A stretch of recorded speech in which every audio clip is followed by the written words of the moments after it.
Pegue a sua Bíblia e vamos ao Evangelho de Jesus conforme Mateus, capítulo 14, por favor. Você que trouxe a sua Bíblia, Mateus capítulo 14.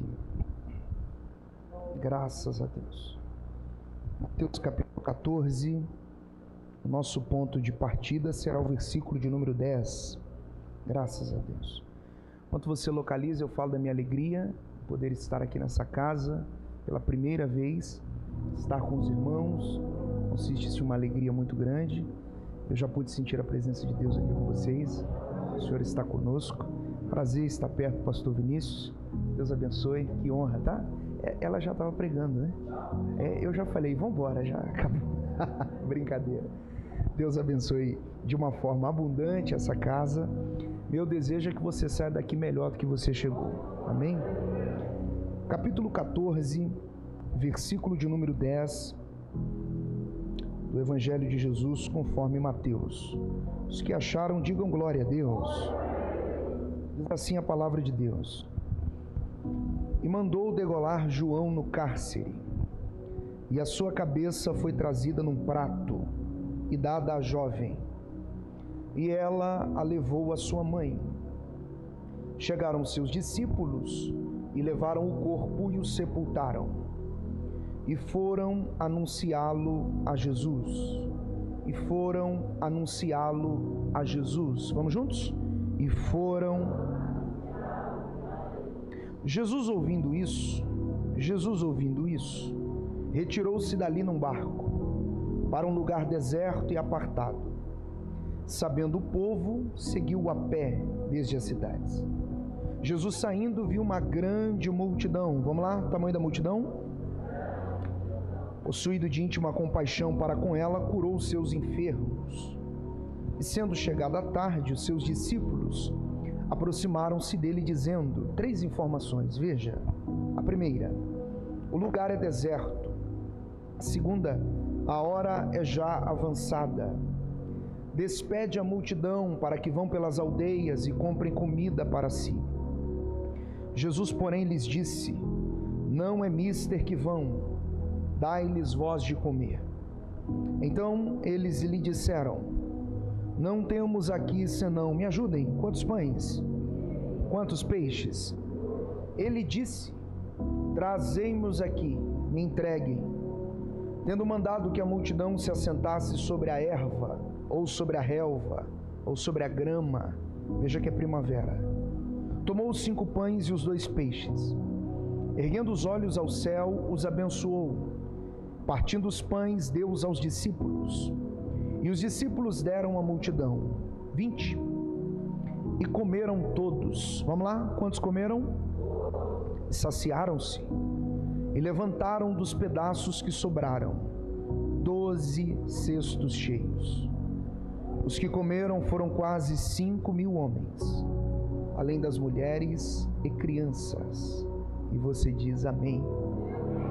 Confira uma conexão que se encontra entre os versículos 12 e 13. Você que está com a sua Bíblia, veja isso. Veja como o versículo 12 termina e como o 13 começa. Em cima dessa conexão eu gostaria de trazer uma palavra. O versículo 12 termina com essa expressão. Chegaram seus discípulos, levaram o corpo e o sepultaram, e foram anunciá-lo a Jesus. Vamos juntos? Veja, eles vão contar algo a Jesus, os discípulos de João. Agora veja como o versículo 13 começa. E Jesus ouvindo isso. Vamos juntos? E Jesus. Então veja que o 12 trata-se de uma notícia e o 13 trata de uma reação a essa notícia. Até aqui tudo bem? Olhe para cá e vamos então à exposição da palavra de Deus. Quantos aqui de verdade, mas de verdade mesmo, querem ouvir a voz do Senhor através desse texto? Quantos desejam? Amém. Capítulo 14 de Mateus. Um texto interessante, um capítulo conhecido. De certa forma, essa história que nós temos diante dos nossos olhos não é uma novidade, pelo contrário, nós temos aqui uma série de eventos que marcaram o ministério de Jesus. A propósito, um ministério de sucesso, extremamente relevante. Inclusive é bom destacar a vida, a vitalidade, a intensidade de Jesus em seu curto ministério. Veja que o sucesso do ministério de Jesus caminha na contramão da ideia da longevidade. 3 anos e meio apenas, mas 3 anos e meio intensos, frutíferos. Na verdade, do ponto de vista humano, Jesus, em 3 anos e meio, revolucionou o seu tempo. Muito mais do que isso, Jesus revolucionou a história. Se puder me dar um pouquinho de retorno a isso, Sonoplasta, só um pouco para me ajudar. Revolucionou a história.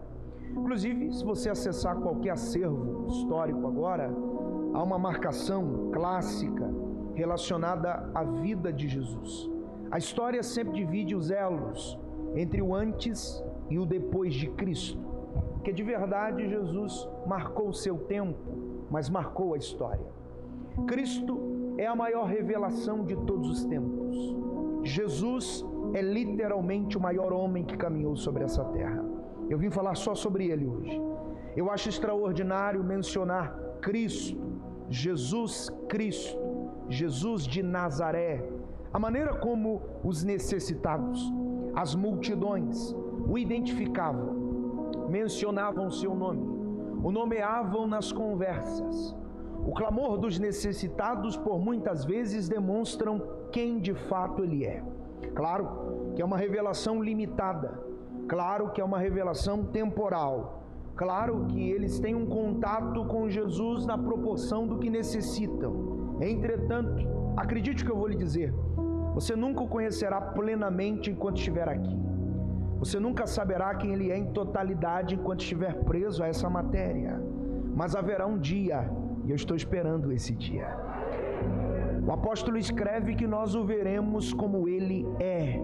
Revelação plena, intensa, total. E esse dia está chegando. Jesus virá nos buscar, meus irmãos.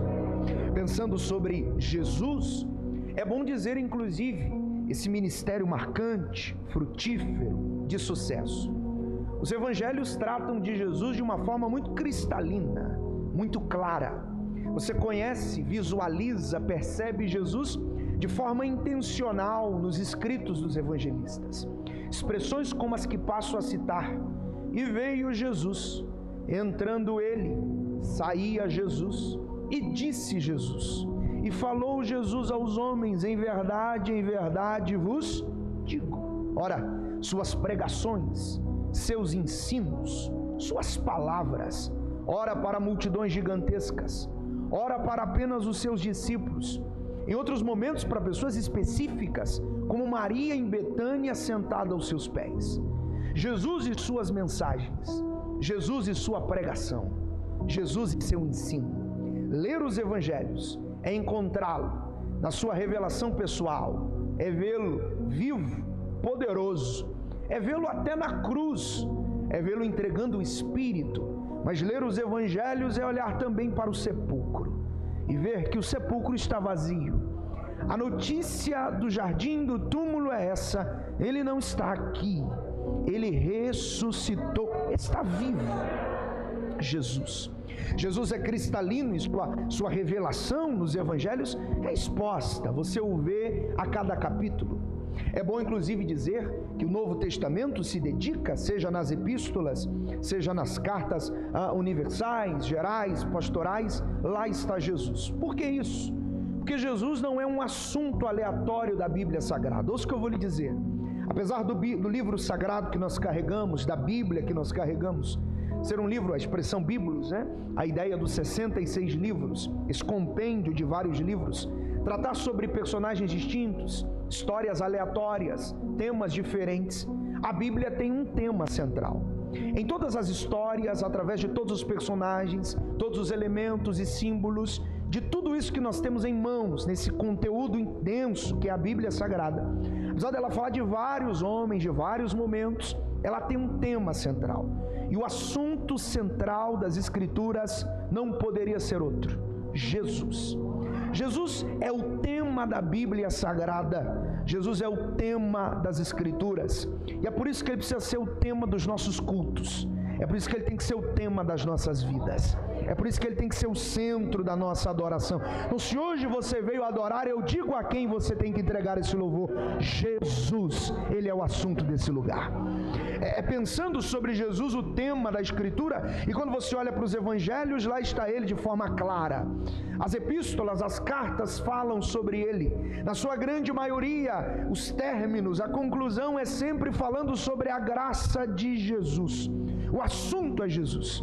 E é bom dizer, inclusive, que o último livro da Bíblia não poderia ser diferente. O Apocalipse é sobre ele. O Apocalipse não é sobre uma besta que sobe do mar, da terra. Não é sobre o anticristo, o falso profeta. Tampouco sobre a grande tribulação e seus desdobramentos. O Apocalipse, apesar de tratar sobre assuntos futuristas também, ele tem um tema, e o tema é Jesus. Foi o autor, o escritor, que disse: eu, João, estava exilado na ilha de Patmos. Era o dia do Senhor, quando eu ouvi por detrás de mim uma voz, estou falando de Jesus, como de uma trombeta, e virei-me para ver quem falava comigo. E quando virei-me, vi um homem, vestido com uma veste branca, talarque até os seus pés. Seus pés, inclusive, eram brilhantes, como um latão que saiu de uma fornalha. Seus cabelos eram brancos como a lã. Seus olhos como tochas de fogo acesas, incandescentes. Da sua boca saiu uma aguda espada afiada de 2 fios, um cinturão de ouro que perpassava o seu peito.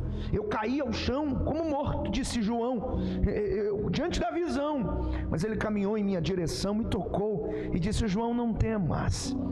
Eu sou o Alfa, eu sou o Ômega, eu sou o primeiro, eu sou o último. João, eu estive morto, mas eu estou vivo pelos séculos dos séculos. Eu sou Jesus, João. Esse é o tema de hoje. Jesus.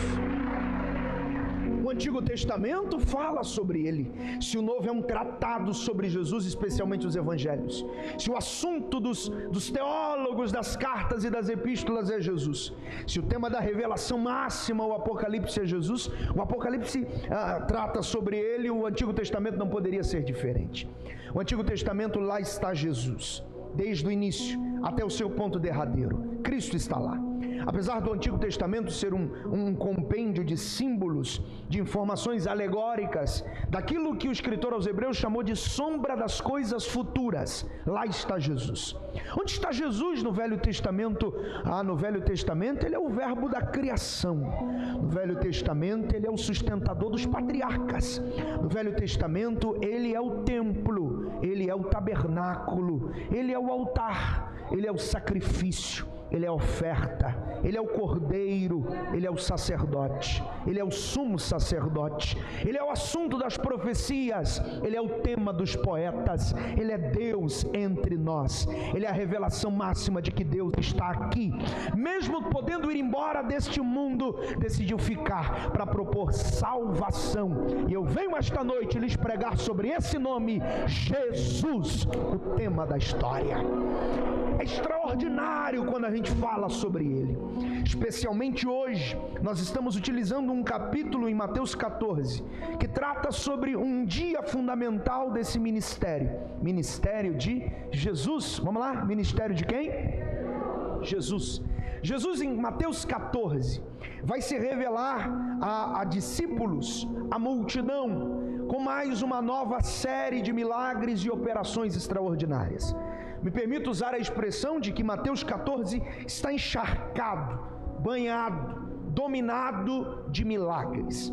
Milagres um após o outro, que Jesus realiza nesse capítulo, demonstrando intensidade sobrenatural, evidente, trazendo à mente aos homens a total complexidade, porque o que ele vai fazer aqui não há explicação, não há lógica, não há cálculo.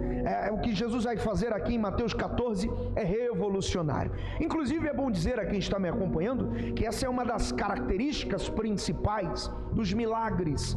Um milagre, para ser tal, ele precisa ser desprovido de lógica, de explicação. Então toda operação que pode ser explicada, ela é uma improvisação. Agora, um milagre não. Um milagre, ele supera a lógica.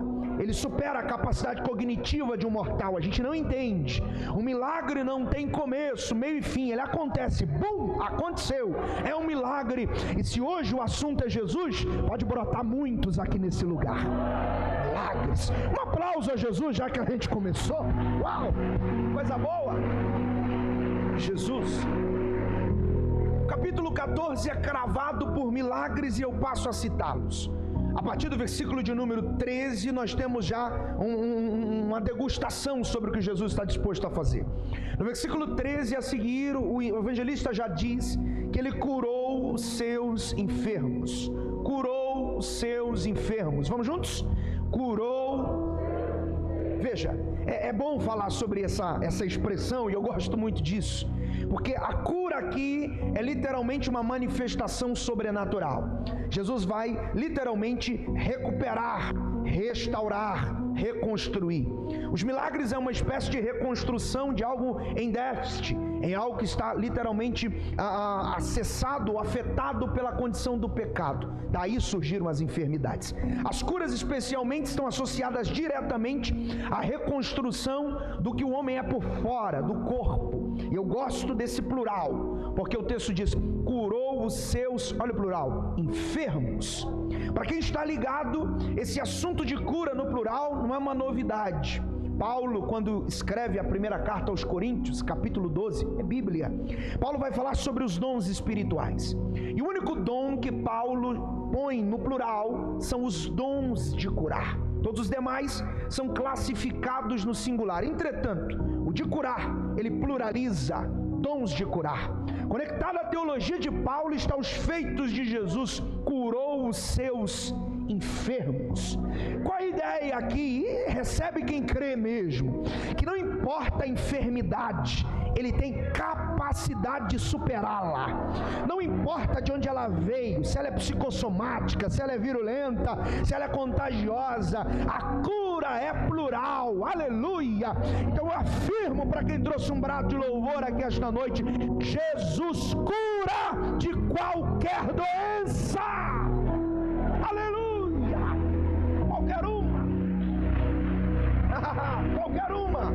Qualquer uma, você não precisa pôr a mão em ninguém, mas diga para quem está ao seu lado aí, indiferente da doença. Não, diz mesmo, diga para ele, qualquer enfermidade, Jesus está por cima dela, aleluia. Não, eu não vim falar de uma filosofia, eu vim falar de um livro vivo. Se essa pregação é verdadeira, ele cura você hoje, ele cura alguém que você ama hoje, curou os seus enfermos. Agora uma pérola sobre essa frase que eu considero importante, e eu acho que é até um motivo da gente dar um aleluia melhor, porque o evangelista faz questão de estabelecer uma condição. Ele diz, curou os seus enfermos. Diga comigo, seus enfermos. Melhora, seus enfermos. As mulheres, acho que a gente não ganha delas não, né, pastor? Os homens agora, vamos tentar. Seu. O único lugar em Belo Horizonte que os homens falam, que legal. Todo mundo junto? Seus. E o que é estar enfermo? É uma condição temporal, é uma condição existencial. Estou. E há uma grande diferença entre estar e ser. Glória a Deus. Uma coisa é o que eu estou vivendo, outra coisa é o que eu sou. Paulo disse isso, quando eu estou fraco, então eu sou. Porque o estado muda, mas o ser permanece. Uma notícia para você dar um aplauso, Deus vai mudar o seu estado. Aleluia. Condição. Aleluia. Diga comigo bem forte para ser uma vez só, diga, estar e ser são coisas diferentes. Mas eu gosto da frase, olha para cá, o texto diz, curou os seus enfermos. Então o que é enfermo? Ou enfermos, essa ideia de plural, estado, condição, é o que tem para hoje, enfermo. Mas eu gosto do pronome possessivo, porque antes de mencionar a condição, ele estabelece a filiação. Seus seus. Veja, o estado não precede o domínio. Vou melhorar. De quem eu sou sempre estará à frente do que eu estou vivendo. O texto não diz curou os enfermos que são seus, não, ele curou os seus enfermos. Eu sou dele, mas estou vivendo uma luta. Eu sou dele, mas estou enfermo. Eu sou dele, mas estou na prova. Eu vou dizer uma coisa: se você é dele, essa crise não te mata, ele te cura.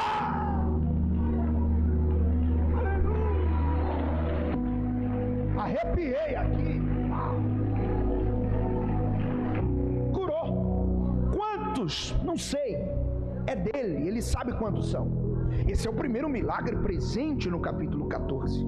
Mas o segundo, inclusive, foi a parte maior que nós lemos aqui, preencheu quase que 90% da nossa leitura, que trata-se da multiplicação. Deixa eu ver se você está aí, dos pães e dos...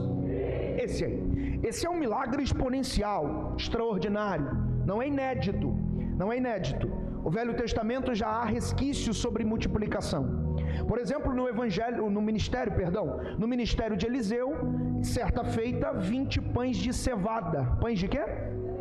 Se você ler esse mesmo milagre da multiplicação em João 6, você vai descobrir que esses 5 pães também eram de cevada.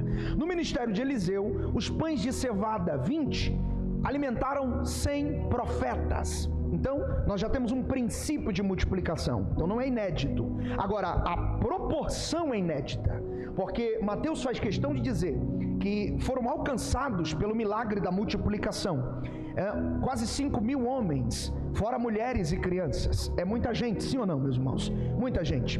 Inclusive o discípulo citou alguma coisa, ele disse: deixa o povo embora, para que eles vão pelas aldeias. E ele põe no plural, e ele é inteligente, porque ele sabe que no contexto da época, uma aldeia abrigava de 2.000 a 3.000 pessoas. Seguindo Jesus, tem mais gente que cabe numa aldeia. Então, mande embora, para que eles vão pelas aldeias, plural, uma só não dá conta. Faça um cálculo rápido comigo, e veja que se nós temos ali 5.000 homens, e ele não está contando mulheres, suponhamos que para cada homem há uma mulher, a esposa. Então nós temos ali comendo pão e peixe, não são 5.000 mais. Nós temos no mínimo 10.000 pessoas. Mateus diz que é fora mulheres e crianças. Suponhamos que esse casal, que compõe os 10.000, cada um deles tenha um único filho. Então nós não temos mais 5.000, nós não temos 10.000, nós já temos quantos? Só que judeu não faz um só, judeu faz uma congregação. Então você já imagina só, é uma multidão gigantesca seguindo Jesus. Entretanto, nesse segundo milagre, Jesus vai multiplicar pães e peixes. Eu gosto disso aqui, porque no ministério de Jesus, a ideia aqui não é divisão, a ideia é multiplicação. O pão é seu e o poder é meu. Se a gente misturar esse negócio, multiplica. O seu recurso com o meu milagre multiplica e alimenta muita gente. Glória a Deus! Eu quero dar um brado de louvor com vocês aqui esta noite, porque todas as vezes que o que a gente tem se encontra com o que Jesus tem, dá muito certo. De repente você não trouxe pão hoje, mas trouxe um aleluia. De repente você não trouxe peixe, mas tem um aplauso lindo. Mistura isso com quem é o dono desse lugar. Dá certo.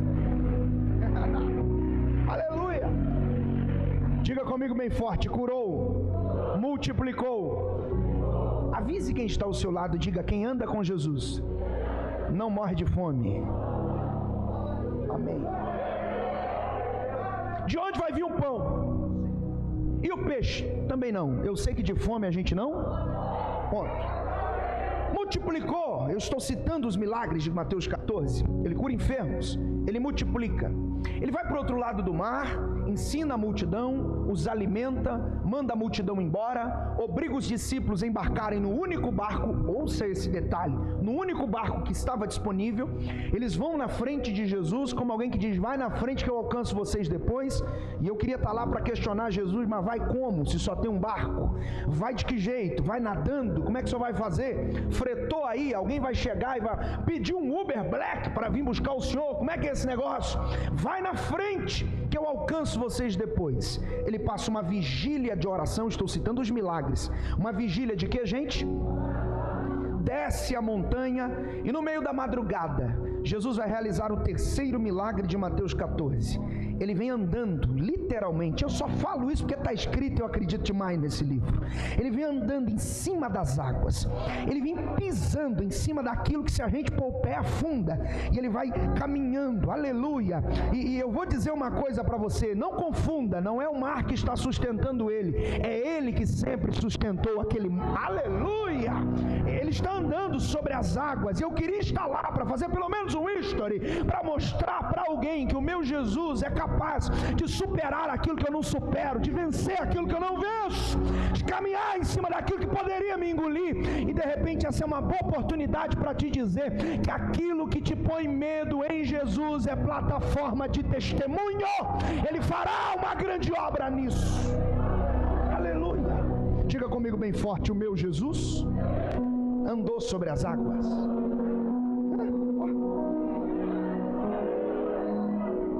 Sobre as águas. Se isso já nos deixa boca aberta, queixo caído, assustado, inflamado, encantado, imagine ele aparecendo no meio de uma tempestade em cima da água sem barco. Ler isso aqui é lindo, agora viver é meio tenebroso. Porque os discípulos olharam, estou citando os milagres de Mateus 14, os discípulos olharam e disseram: é um fantasma. E só tinha homem no barco, tudo corajoso. É uma assombração. Eu gosto de Jesus, porque ele vem andando em cima das águas. Os discípulos não identificam, porque tem hora no meio da crise que o nosso poder de percepção se apaga. Alguém está me acompanhando? Tem hora que no meio das adversidades, a nossa capacidade de discernir as coisas fica quase que morta, que a gente não consegue distinguir nem a mão direita da esquerda, quando lá se é Jesus ou um fantasma, sim ou não? Alguém pode até criticar essa turma, mas tem hora que no meio da crise a gente crente diz: o Senhor me abandonou? Olha, se não é um problema com a percepção espiritual. Eles olharam e viram o fantasma. Mas eu gosto do que Jesus disse no meio da penumbra: gente, não temas, sou eu. Não temas, sou eu. Eu vim pregar para alguém: no seu maior desespero, Ele aparecerá para te ajudar. Ele chega. E o Pedrão era meio... acho que o Pedro não era muito bem da cabeça. Não, Pedro não era. Eu acho que quem Deus usa muito não pode ser muito normal. Tem que fazer umas loucuras. O Pedro olhou e disse: quer saber de uma coisa? Se é o Senhor... Ele já curou enfermos. Ele já multiplicou pães e... 3 pessoas, pães e... Ele já andou sobre as... Agora ele vai permitir um mortal, um homem limitado, vulnerável, parecido conosco, que tem dia que acorda bem, mas tem dia que acorda e não dá nem paz do Senhor, tem dia que acorda feliz, alegre, conquistador, mas tem dia que se pisar no Pedro olhou e disse: é o Senhor mesmo, me mande aí. Oh, glória a Deus. E Jesus muito bem poderia dizer: não, que você ainda anda com a espada, não pode, não, porque você tem problemas de negação, não, porque você é um pecador miserável, não, porque você é enrolado, você é sanguíneo, colérico. Jesus, em vez de dizer não, Jesus diz: vem cheio de defeito, vem com a espada na cintura, vem do jeito que você está.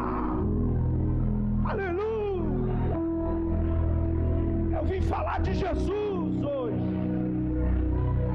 Aleluia. Olhe para quem está ao seu lado e diga: o meu Jesus... não, diga com graça, diga: o meu Jesus não é egoísta. Ele não vive o sobrenatural sozinho. Chama ele assim, diga: ele está te chamando para viver também hoje.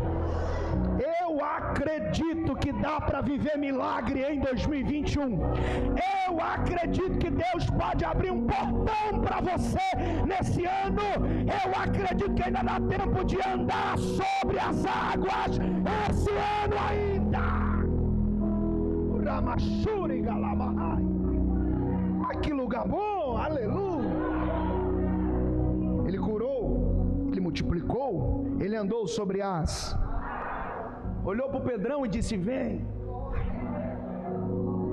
Eu queria ver essa cena. Pedro saindo, vocês estão me acompanhando?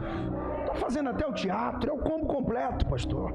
E saindo do barco, e andando, glória a Deus. Um mortal, um pecador, E eu acho que isso deixa o diabo com um parafuso solto. Que o diabo olha e diz assim: eu errei uma vez e me jogaram lá de cima. Esse homem é um pecador que peca todo dia e Deus ainda está sustentando ele. Como assim? Ele vem andando. Mas Pedro é interessante. Estou sentindo graça aqui. Que lugar? Pedro é interessante que a Bíblia diz: começando a ir para o fundo. É Bíblia. Vamos juntos? Começando. Mais forte. Pedro é inteligente. Ele pode ser nervoso, mas ele não é burro. Ele pode ser colérico, mas ele não tem problema mental. Não, Pedro é inteligente. Pedro sentiu o vento, começou a ir para o fundo, começou a afundar. Porque tem gente que é tão teimoso que diz: eu vou ver aonde isso vai dar. Eu estou pregando para alguém aqui hoje. Não, eu nasci assim, eu vou morrer assim. Deixa o pau quebrar, eu não estou nem aí. Pedro não, Pedro percebeu que ia dar ruim e já gritou: me ajuda! Grita enquanto dá tempo, clama enquanto dá tempo, pede ajuda enquanto Ele te dá vida. Aleluia! E lá vem Jesus. Vocês estão sentindo a nuvem de Deus conosco aqui hoje? Aleluia! Jesus vem para o lado dele. Eu estou pregando sobre Jesus.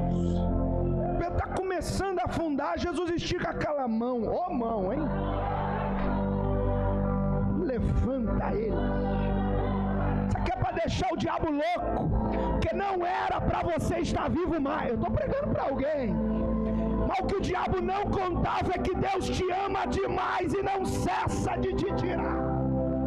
Aplauda o rei, louve o rei.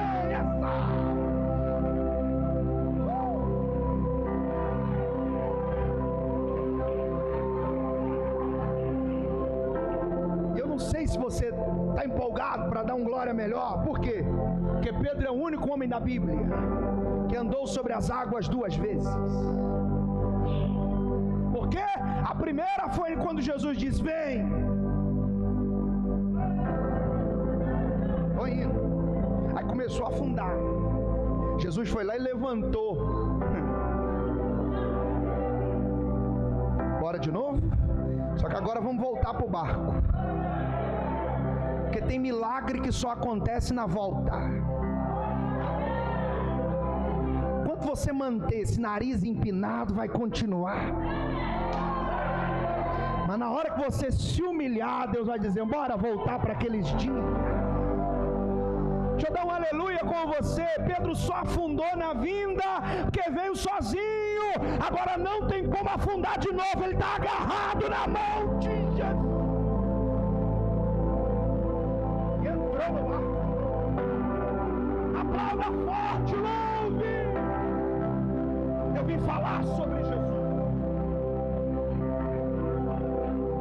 Diga comigo bem forte: curou, multiplicou, andou, fez Pedro andar. Olha para cá. Eu gosto do texto. É Bíblia. Porque quando Jesus chegou, eu não sei quem entrou primeiro. Eu acredito que foi Pedro. Quando Jesus entrou, Mateus escreve. Vocês estão aí? Mateus escreve: e entrando ele, eu gosto desse singular. Porque Pedro entrar ou sair não muda nada à nossa volta. Vou melhorar isso aqui. Tem gente que entra na nossa vida e sai e Deus abençoe. Que entrar ou sair não muda absolutamente. É duro isso aqui. Mas vou dizer uma coisa: importante mesmo é o dia que a gente lembra Jesus entrando ele. Por que não entrando eles? Se os dois que estão vindo do alto mar, Jesus e Pedro, por que não entrando eles? Mas Mateus escreve: entrando ele no barco, o vento. Como é bom pregar para um povo inteligente. Cessou, aleluia. Porque Pedro, quando estava lá dentro, tinha tempestade. Pedro saiu para dar uma volta com Jesus em cima da água, a tempestade continuou. Pedro voltou e a tempestade continuou. Agora bastou Jesus. Aleluia. Eu vim dizer uma coisa: aumente o seu network, conquiste novas amizades, acesse novos lugares, crie vínculos, mas o único que vai mudar a sua realidade ainda é o tema desta noite: Jesus. Diga comigo bem forte para a gente avançar. Diga: entrando ele no barco, o vento cessou. Eu conto até 3, você fala sozinho bem forte. 1, 2, 3.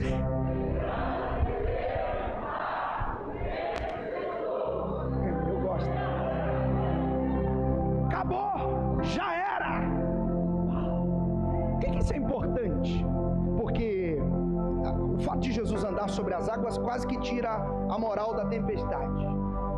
Desmoraliza.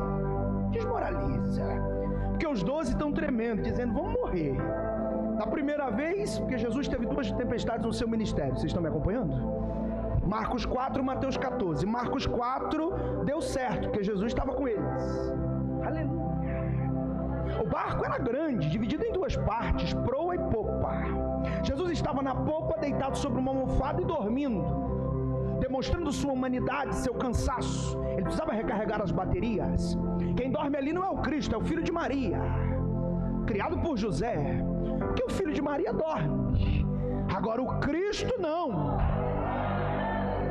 Na primeira tempestade: mas vamos morrer? Vamos não, vamos buscar ele. Jesus, ajuda a gente. Jesus levantou invocado e disse: vocês não têm fé? Eu vou lá resolver. Saiu da popa, foi para a proa e conversou no idioma do vento e do mar. Isso é incrível. Mar!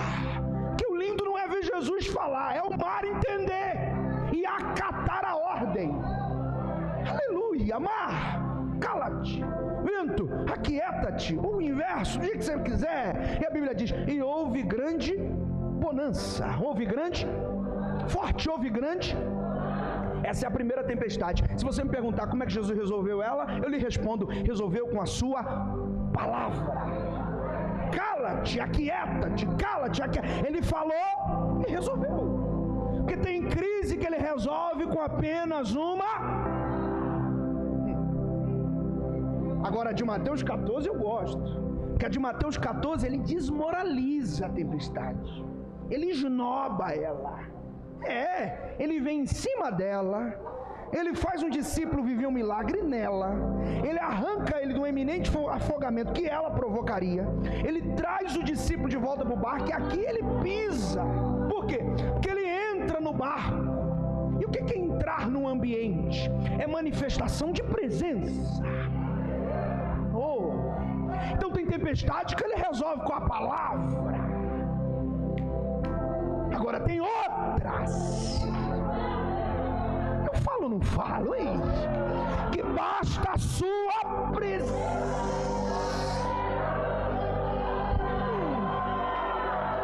Aleluia. E eu vou dizer que hoje você tem mais de um motivo para dar o seu melhor culto, porque hoje tem palavra e presença. Tudo no mesmo lugar. Aplauda, louve, celebra.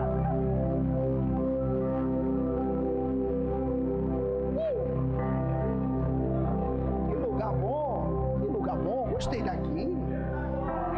Diga comigo: curou, multiplicou, andou, fez um homem andar, acalmou a tempestade.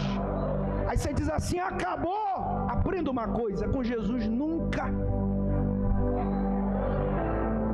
Não, uma hora acaba, pregador. Acaba não. Foi ele que disse: o ladrão vem, roubo, mas eu vim para que tenham vida. E vida com.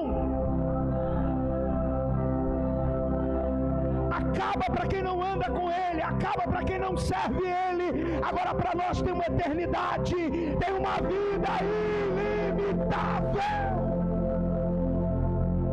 Agora eu acho lindo que ele curou, ele multiplicou, ele andou, ele fez um homem andar. Estou sentindo a presença. Ele acalmou. Você diz: acabou? Não. O barco chega e ele encontra uma nova multidão, porque ele estava desse lado, atravessou. Quando ele chega nesse, uma nova multidão. E a Bíblia diz: e também, eu gosto desse também, curou os enfermos. enfermos, plural de novo. Eu não sei se você viu, mas repara bem, quando ele estava desse lado, ele curava quem? Seus enfermos. Aí ele viveu uma pressão, ele viveu uma tempestade, ele viveu uma adversidade. Aí ele desembarcou desse outro lado da vida e ele continuou fazendo a mesma. Porque tem gente que depois da crise nunca mais é o mesmo. Tem gente que depois de algumas situações nunca mais volta a ser a mesma. Mas Jesus está ensinando: enfrente os desafios, encare os problemas, atravesse a crise. E o maior troféu é quando você chegar do outro lado e diz para ela: você não me roubou nada, eu continuo o mesmo servo de Deus, o mesmo adorador. E eu quero nesta noite pisar na cabeça de Satanás, porque essa fase difícil não vai matar a obra de Deus em nós, o que recebemos.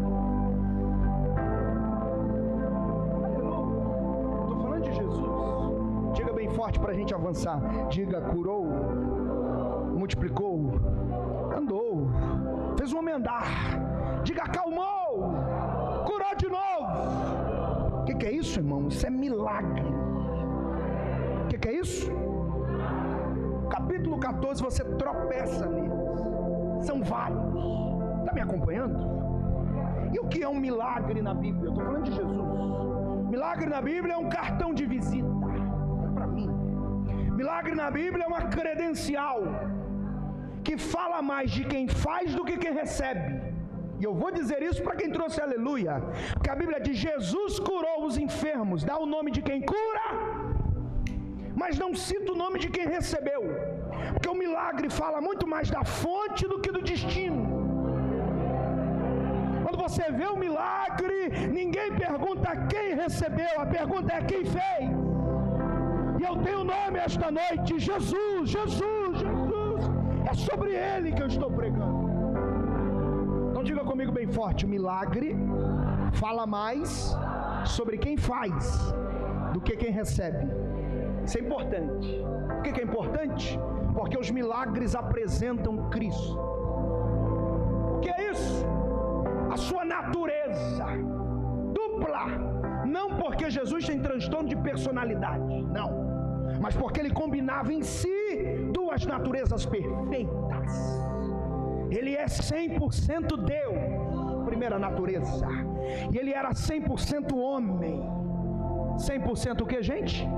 E 100%, eu gosto disso, porque os milagres credenciam o Cristo, falam do seu lado divino, falam do Deus entre nós. Deixa eu dizer uma coisa para que fique bem claro: Jesus não é um amigo de Deus, Jesus não é um parceiro de empreendimentos de Deus, e eu ponho entre aspas, Jesus não é um profeta de Deus, não, Jesus é o próprio Deus vestido com roupa de homem.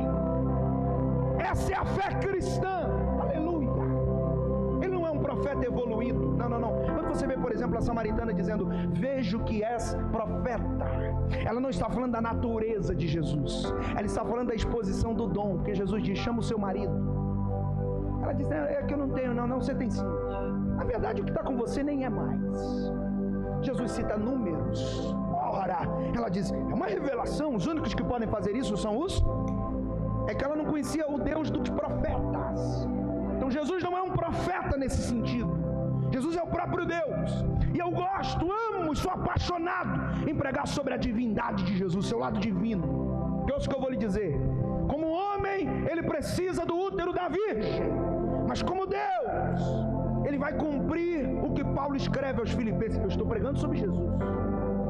Filipenses capítulo 2 é um clássico.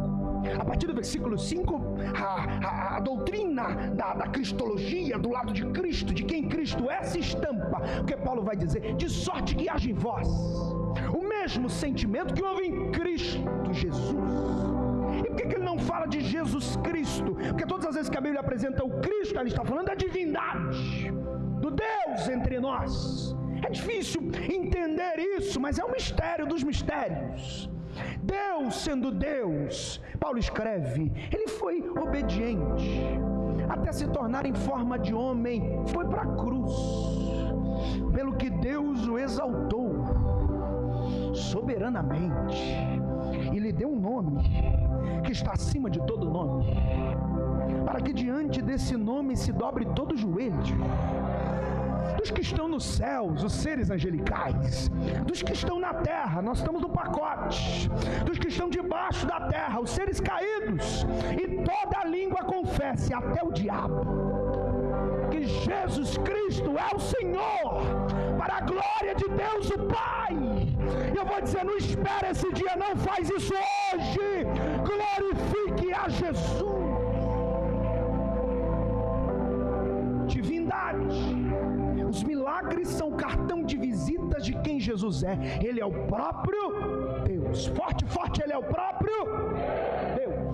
Eu amo falar sobre isso, por quê? Porque quando você vê os milagres e as séries, utilizemos, por exemplo, o que dá tema a esse culto esta noite, que é o milagre que acontece na região de Tiro e Sidom. É um surdo mudo, a quem Jesus umedece o dedo na língua e põe na boca do homem.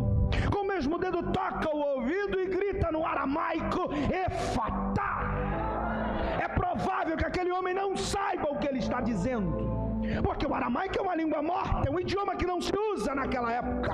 Jesus utilizou ele na cruz, utilizou na casa de Jairo, quando disse a menina Talita cumi, e usou com o surdo. E para o surdo, é claro que não há uma educação lógica para que aquelas pessoas compreendam tudo aquilo. Entretanto, na ordem, Efatá, veja, o aparelho auditivo sendo reconstruído na hora, a capacidade de fala sendo recuperada. E para você dar um aplauso, a Bíblia diz, o surdo ouviu e o mudo falou.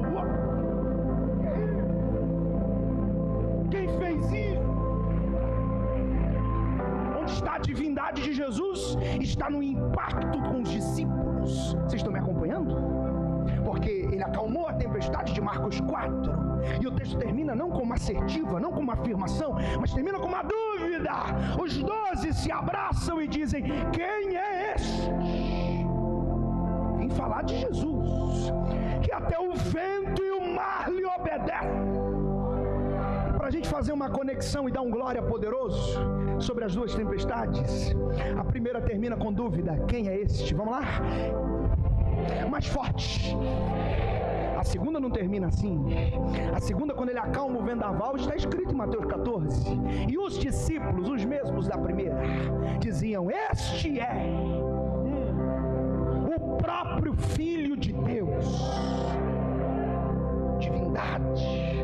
Ora, como? Com uma única ordem, se dirigir a um homem cujas pernas não funcionam há 40 anos e dizer, levanta, toma tua cama e anda. Dar a ordem é fácil, difícil é sem nenhum tipo de fisioterapia, tratamento, remediação.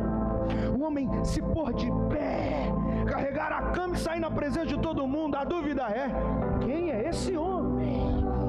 Eu lhes digo, ele está vestido com roupa de homem, mas ele é Deus em totalidade, em plenitude, em essência. Onde está a divindade de Jesus? Está na sinagoga. Capítulo 1 de Marcos diz que ele pregava em Cafarnaum, e um homem possesso é lançado ao chão pelos demônios. Vocês estão me acompanhando? A Bíblia diz que aqueles homens impressionados com a cena vêm e escutam o homem gritar e dizer, nós te conhecemos. E os demônios gritam, tu és o Santo de Deus. Onde está a divindade de Jesus? A divindade de Jesus está em Gadara. Quando o homem que saiu do sepulcro, ele não saiu de um seminário teológico, ele não veio de um culto pentecostal e poderoso como esse aqui, não. Ele saiu do meio da morte, despido, ferido, arrasado, olhou para Jesus e disse, os espíritos nele, que temos nós contigo? Jesus, Filho do Deus Altíssimo, nós conhecemos. Agora, o grande mistério da Bíblia é que esse Deus que vestiu roupa de homem se tornou um como nós. Ele pode morrer, ele sangra. Vocês estão aí ou não? Eu estou pregando sobre Jesus.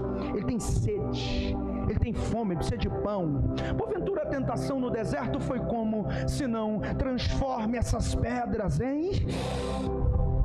Quando você olhar para Jesus na Escritura, nunca veja só um homem inteligente, sábio.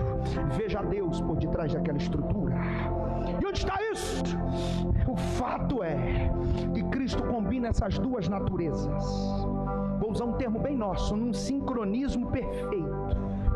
De modo que ao mesmo tempo que ele é 100% homem, ele também é 100%...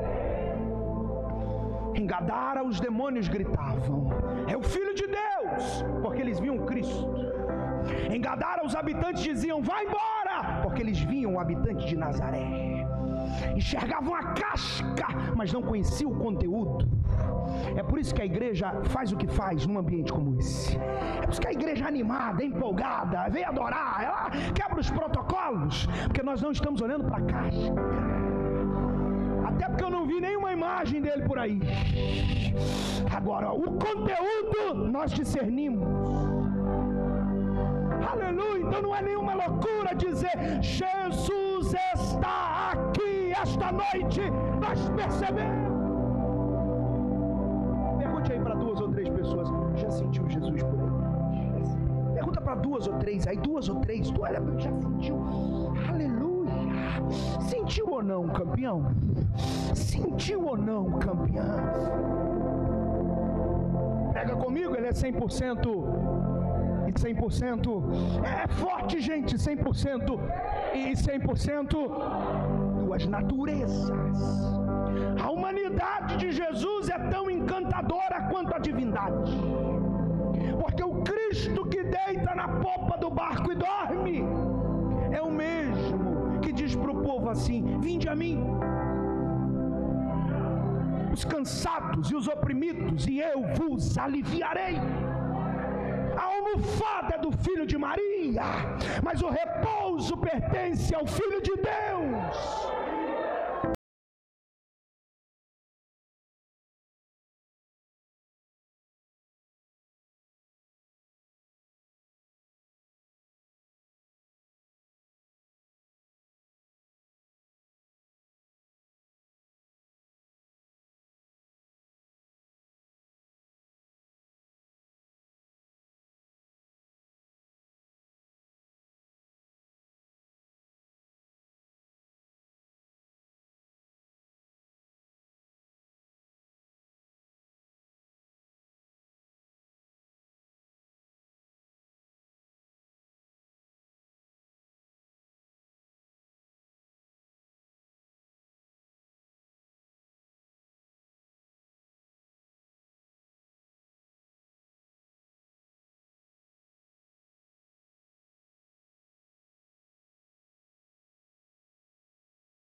gestação, ao perceber que Jesus entrou, aleluia, ele saltava. Isso aqui é para quem não gosta do glória a Deus que a gente dá, do grito que a gente solta. Porque João é um feto, mas está adorando o Rei da Glória. Quem pode adorá-lo e exaltá-lo esta noite?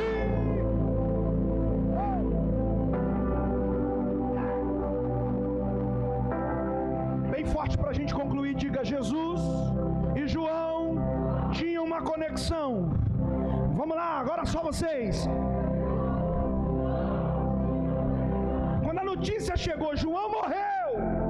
Aquilo é um golpe, uma pancada. Bum! A ferida se abre, porque ele é 100%, mas também é 100%, e ele é emocionado. Ele sente o baque.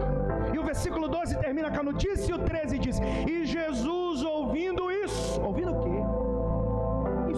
Isso o quê? Que João morreu, que cortaram a cabeça, que sepultaram, que o primo dele morreu. E eu vou dizer algo para quem trouxe aleluia esta noite: ele tem poder suficiente para entrar no palácio e tomar a cabeça de João da mão de Herodias. Ele pode ir ao cemitério e desenterrar o corpo. Ele já fez isso quando disse: tirem a pedra que eu arranco o defunto lá de dentro. Lázaro!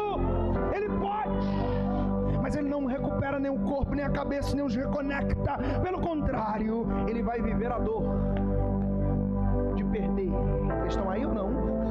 E Jesus, ouvindo isso, reação à notícia, depois da pancada, entrou no barco. Entrou aonde? E foi para um lugar deserto. O lugar é como? Nem sempre que Jesus atravessa o mar da Galileia, ele vai na direção reta. Essa travessia é algo muito parecido com uma diagonal. É o deserto que ele quer acessar. Eu acho extraordinário isso à luz do texto. Por quê? Porque Jesus está indo para um lugar deserto. Mas o texto não fala só do tipo de solo. O texto fala da condição de habitação. O texto diz um lugar deserto e apartado ou desabitado. O que é isso? Jesus não quer ver ninguém. E o que eu vou dizer aqui é para quem está ligado. Sabe quando a notícia chega e arranca o chão debaixo dos nossos pés? Vocês estão aí ainda ou não? Sabe quando o mundo desaba na nossa cabeça? Pum! E você fica chocado e diz: não, isso não aconteceu. Sabem do que eu estou falando? A gente não quer ver a multidão. A gente não quer pregar, cantar, dirigir, fazer. Não. A gente quer o quarto. Sim ou não? Ficar sozinho, para tentar colocar as coisas no seu devido. É isso aí. E por que você sabe disso? Porque você também é emocional. Jesus sabia, sentiu e foi para o deserto. Ele não quer ver multidão. Ele quer tentar aprender a lidar com aquilo, para provar para mim e para você que a perca de João é dolorosa, mas a vida precisa continuar. Ele está lidando com o aperto. Diga comigo: Jesus está ferido. Olha para o seu vizinho e diga para ele: ele não está bem. Enquanto ele está lidando com isso aqui, olha para mim. Do outro lado, a multidão olhou e disse: Jesus está lá, vamos lá ser curado. A turma não tem barco para ir, foram todo mundo a pé. Chegaram onde Jesus está, Jesus ali, ó, sofrendo a dor. Vocês estão vendo isso? Sofrendo a dor. E a multidão está aqui. Precisa de um milagre, uma cura. Toca aqui, põe a mão. Deixa eu usar uma expressão melhor para quem está ligado. A multidão foi ali para dizer: Jesus, funciona! O problema da multidão é que a multidão quer que Jesus funcione. A multidão quer resultado, mas não se envolve. Os discípulos não estão ali por causa do milagre. Eles sabem que ele não está bem. Olha para mim. E a multidão está dizendo: funciona, funciona, funciona. Mas Jesus não está legal. E alguém está dizendo: é legal essa mensagem, mas o que eu tenho a ver com isso? Jesus aqui é alguém que entrou aqui nessa casa hoje esmagado, arrasado, desesperado. E a multidão é a vida. E a vida está dizendo: funciona, pai. Funciona como mãe. Funciona como líder.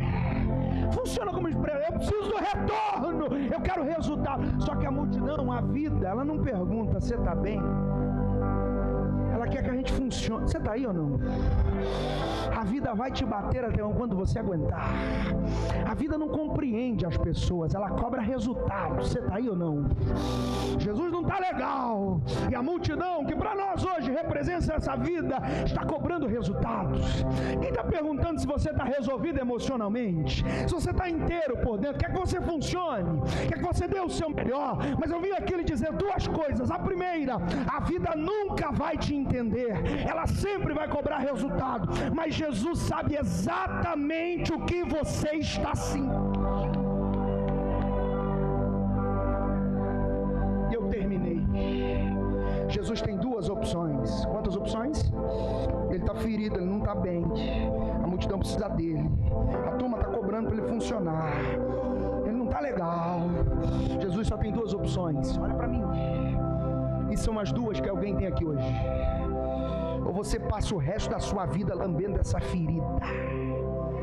Eu vim pregar para alguém. Ou você passa o resto da sua vida remoendo essa quebradeira, essa traição, essa sujeira. Ou você faz o que ele fez. Ele levantou a cabeça, sacudiu a poeira, pastor Vinícius, deu a volta por cima. E eu termino a mensagem onde eu comecei. E a Bíblia diz: e curou os seus enfermos.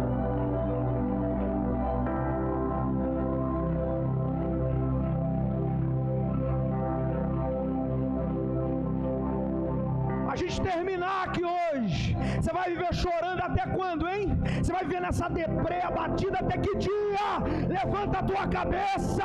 Se você está vivo, ainda tem um propósito, ainda há um plano. Fica de pé aí em nome de Jesus.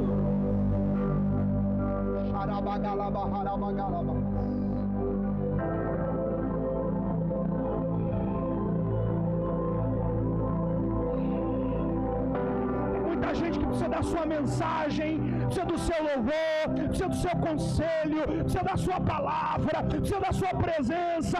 Não se entregue em nome de Jesus. Se levante e mostre que você é mais forte que essa pancada. Levante as suas mãos para o céu. Feche os seus olhos onde você estiver. Deixa essa mensagem entrar dentro de você.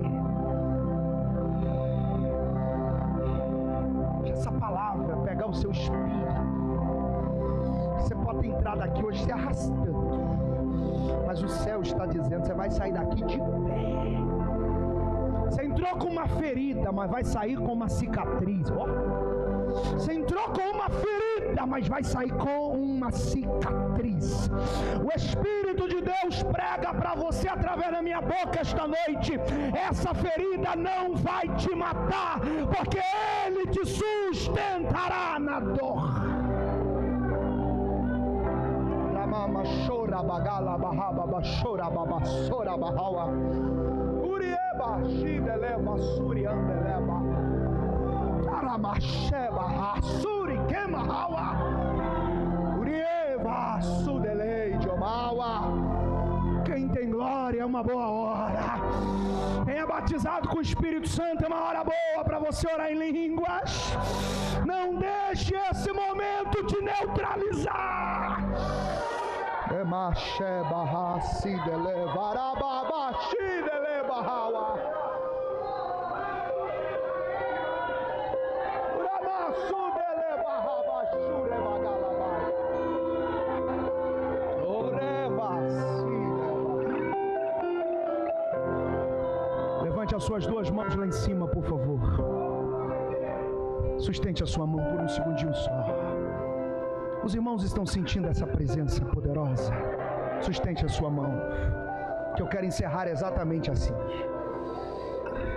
A história começa com Jesus ferido, mas a história termina com Jesus fazendo milagre. Estar ferido não te impede de multiplicar pão. Estar ferido não te impede de curar as pessoas. Sustente a sua mão. Levanta a sua cabeça. E o Senhor te diz: segue a sua vida. Você tem muito para viver ainda. Um aplauso com a mão lá em cima para Jesus.